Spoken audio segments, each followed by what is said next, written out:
네, 개혁신당 이주영입니다.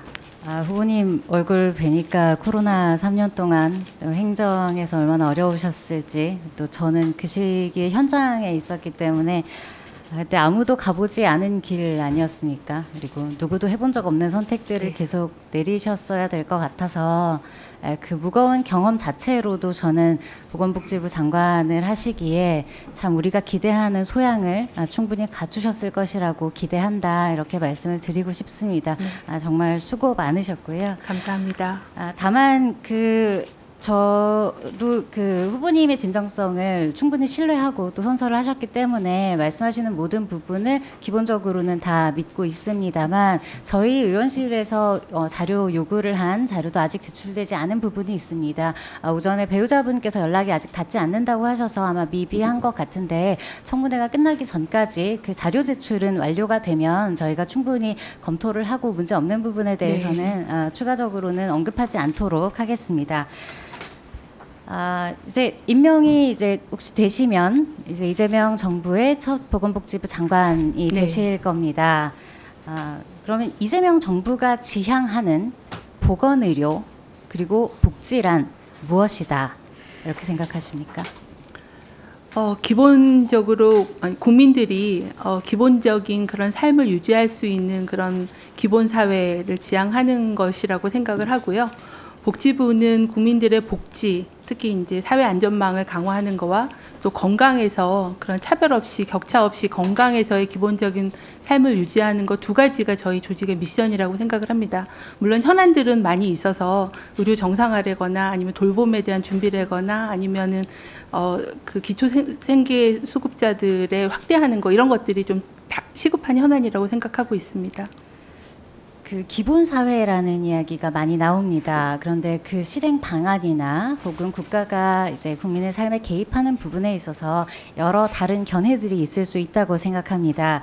그렇다면 후보께서는 의료 방역의 전문가이기도 하시고 이제는 보건복지부의 수장이 되신다면 복지 영역에서도 아주 깊이 관여를 하게 되실 텐데, 지금 현 정부에서 내놓고 있는 공약이었던 것도 마찬가지고 현재 정부 기조도 그렇고 본인이 전문가로서 보시기에 동의하기 어려운 부분 혹은 우려되는 부분이 있으실까요? 대부분의 공약은 국민들도 필요하다고 생각하시는 공약일 텐데, 예를 들어서 한두 가지 정도 말씀해 주시면 도움이 될 것 같습니다. 문제는 대부분이 재정이 많이 들어가기 때문에 지속 가능성에 대한 부분들이 있고 우선순위를 어떻게 할 거냐에 대한 문제지, 공약 자체에서의 어떤 문제나 이런 거는 지금 말씀드리기는 좀 어려울 것 같습니다. 공약은 다 좋은 이야기를 할 수밖에 없다는 것을 저도 이해는 합니다만, 그 자료 한번 보여주시겠어요? 문제는 지금 재정에 대한 말씀을 후보님께서도 하셨듯이 우리가 우선순위를 정해야 한다. 그리고 그 규모와 범위에 대해서 국가가 국민 앞에 좀 투명할 필요가 있다, 저는 이렇게 생각을 합니다. 첫 번째 자료를 보시면 지금 건강보험 장기 추계의 경우에 중장기 지속 가능성에 대해서 건보공단, 기재부, 국회 예정처 할 것 없이 모두 부정적으로 전망을 합니다. 그래서 재정수지 적자 전환이 올해부터 바로 시작이 되지요. 그런데 이 간병비 관련해서 지금 현 정부에서는 굉장히 중점을 두고 진행 중이신 걸로 알고 있는데, 앞서 임상 말씀에서도 요양병원 간병비에 건강보험을 단계적으로 적용해서 그간 가정의 역할로 인식되어 온 간병에 대한 공적 책임을 강화하겠다고 말씀을 하셨고요. 그런데 이틀 전에 인터뷰하신 내용을 보니 이 지출을 그러면 어떻게 조달을 할 것이냐, 지금 나오는 추계로는 적어도 연간 2조 이상, 맥시멈으로는 연간 15조까지도 이야기가 나오는 상황에서 요양병원의 사회적 입원을 완화해서 불필요한 지출을 최소화하는 방안을 마련하겠다, 또 이렇게 답변을 하신 부분이 있었습니다.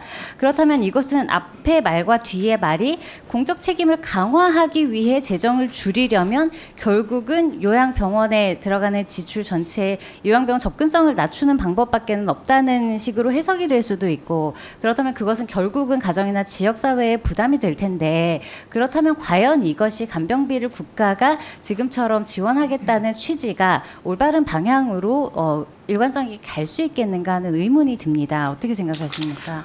네, 의원님 그 지적에 공감하고요. 우려할 수 있는 그런 부분이어서 그 부분에 대해서도 복지부가 검토하고 있습니다. 말씀드린 대로 요양병원에서는 의료의 피로도가 높은 환자 중심으로 또 그런 치료를 할 수 있는 요양병원 중심으로 간병비를 급여를 시작을 해서 단계적으로 확대하겠다라는 그런 개념이어서 모든 요양병원에 적용하겠다는 것은 아니다라는 말씀드리고 의료적 피로도와 그 치료할 수 있는 역량부터 하고 구조조정을 좀 하겠다라는 그런 얘기로. 다음 자료 보시면 그 전 자료 주세요. 증가 감소 있는 거 보시면 지금 현 정부가 건강보험 관련 주요 공약을 보면 절감할 수 있는 거에 대해서 4가지 정도 서면으로 답변을 주셨습니다. 그래서 여기 보면 과다이용자 본인 부담 차등제 확대, 그런데 이거 전 정부에서도 했던 거 알고 계시죠? 그런데 네. 재정 절감 효과가 미미했고 불법 개설 기관이나 부적정 청구도 사실 전체 예산에 비하면 굉장히 적은 수준이고 국고 지원은 지금 수년간 안 되고 있기 때문에 제가 지난번 예결위에서도 한번 여기에 대해서 지적을 한 적이 있습니다. 그런데 앞서 말씀드렸던 이 간병비 정도의 규모를 충당하기 위해서 사실 이 정도의 대책은 사실은 비율이 맞지 않는다 이렇게 생각이 되고, 또 추가적으로 말씀하신 것 중에 좀 걱정이 되는 것이 주기적 약가제 평가 등을 통한 약가 관리 합리화하겠다 이렇게 말씀하신 부분이 있는데 맞습니까? 네. 네, 그 다음 보실까요? 그 다음 주세요. 그런데 지금 우리나라에서 문제가 되고 있는 것이 의약품 품절 심각한 건 알고 계시죠? 네. 저희 의원실에서 지난주에 희귀약품 관련한 토론회를 했는데 거기 댓글이 이렇게 달렸습니다. 벤톨린도 없는 마당에 무슨 희귀약품이냐. 현장의 자조적인 이런 이야기가 아주 직접적으로 반영됐다고 생각을 하는데, 다음 보시면 계속 이렇게 생산 수입 공급이 다 중단이 되고 있어요. 쭉 넘어갈게요. 넘어가 주세요. 다음. 그런데 지금 문제는 이겁니다. 앞으로 우리나라를 더 이상 무임승차 국가로서 함께 협상하는 데 있어서 더 이상 편의를 받지 않겠다는 얘기가 나옵니다. 그래서 이 MFN 정책까지 한다면 첫 번째 이 주기적인 약가 재평가나 약가 관리 합리화, 급여 기준 재평가가 우리나라로서는 오히려 적은 비용으로 많은 국민에게 주고 싶었던 취지는 좋았으나 결과적으로는 필수약이 다 품절이 되고 우리나라 제약업계도 굉장히 자생력을 잃어버리는 방향이 될 수밖에 없어서 네. 지금 말씀하신 부분들이 재정적으로는 굉장히 큰 벽에 봉착을 할 것 같습니다. 그렇다면 이 외에 많은 공약들이 과연 현실적으로 이루어질 수 있다고 보시는지, 혹은 거기에 대해서 우선순위를 정해야 한다면 후보님께서는 어떤 방식으로 어떤 순서로 말씀을 제안을 하고 싶으신지 궁금합니다. 네, 의원님 지적하신 부분에 대한 우려에 공감합니다. 초고령화가 되면서 노인 의료비가 급증할 거기 때문에 건강보험 재정의 어려움이 점점 심해질 거라고 생각을 합니다. 그래서 수입도 늘려야 되고 지출도 효율화해야 되는 2가지 노력을 다 해야 된다고 생각합니다. 국고 투입에 대해서는 이제 국정이나 뭐 재정에서 검토를 하고 있는 걸로 알고 있고요. 말씀 주신 약가제도에 대한 부분들은 이제 뭐 제네릭이나 이런 부분들에 대해서 좀 더 관리할 부분이 있다라고 생각을 하고요. 그리고 그 수급 불안 의약품에 대해서는 공약에도 수급 불안한 의약품을 모니터링하고 공급하는, 조금 공적 공급하는 그런 체계를 포함해서 식약처를 포함해서 이제 이런 공약들이 들어가 있어서 그 문제에 대한 거는 인식을 하고 있고요.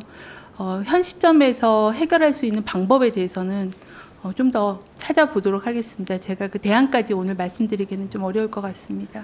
대안이 당연히 아직 없을 수 있는데 제가 기대하는 바는 뭔가 정부 정책이 현재 보기에는 좋지만 장기적으로 네. 좋지 않을 수 있는 방향성으로 나올 때 보건복지부의 수장으로서 거기에 대해서 과감한 브레이크를 걸어주실 수 있는 결단이 필요하다.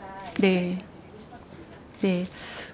국민의 입장에서 옳은 판단을 하도록 최선을 다하겠습니다.